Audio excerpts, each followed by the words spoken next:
But I know what you're saying, Brian. What we need is we need to discover who the number one contenders for the tag team title is. Isn't that what you're saying? Is that what you're saying to yourself? Naturally.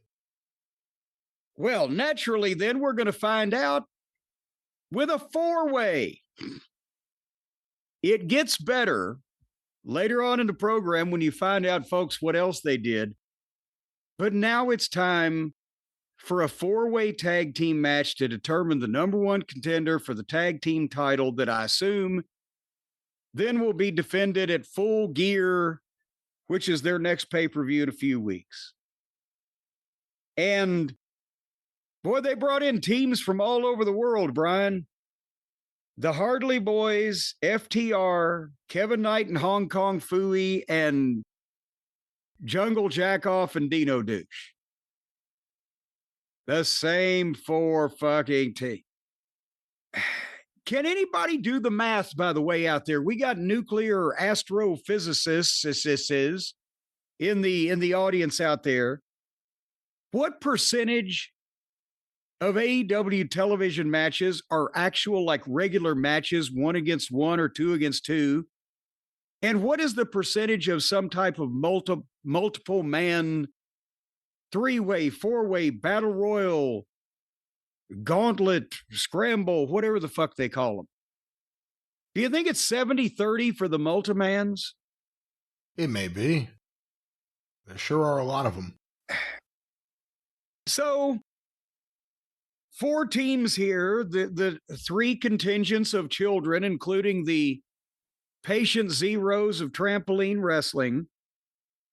And there's FTR. They look like 2 truck drivers at a casting call for a Blue Boy magazine shoot. And they're going to do this for a long time. They open the match. Dax backs old Hong Kong Phooey up into the ropes and hit him with 4 chops and 8 punches in 8 seconds. And I swear to God, Spitball didn't go to a knee. He came off the ropes on offense. He then hit Dax with 19 kicks. And Dax was just leaning up against the ropes, and he didn't go down. And then he just kind of slumped on the middle rope. The toughest guy in the Lollipop Guild cannot knock a motherfucker down with 19 kicks, and Dax couldn't put this guy to a knee with 8 punches and 4 chops. So, the break spot,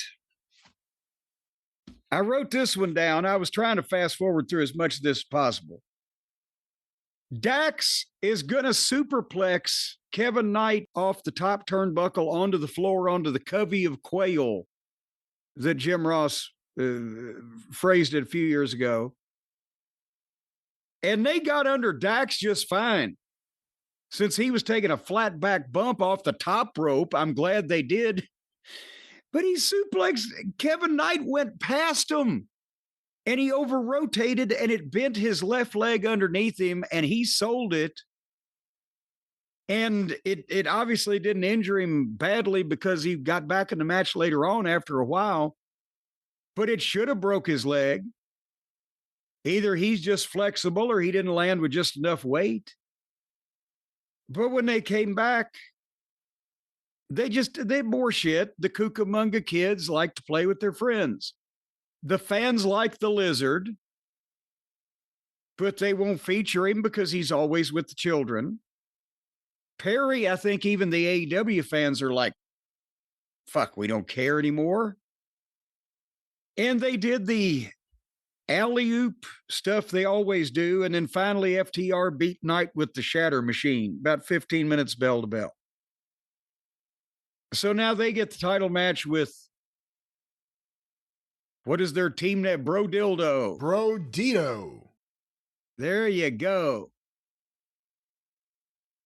I mean, did anything about this stand out? Because it's the same shit they all always do and more of it. You know, it's one of these matches. I never knew what the name was. I saw a clip because a lot of the listeners saw this and were so offended they had to send it over endlessly. Where I guess Brian Alvarez declared that the Young Bucks are the greatest tag team of all time. And he was referring to like this kind of match. He called it the party match.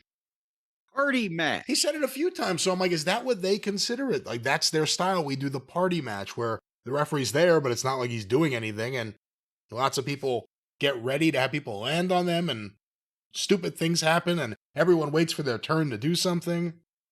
Shouldn't they have a big bowl of dip in there if it's a party match? Well, I think we've seen all this, but some people still really seem to be into it.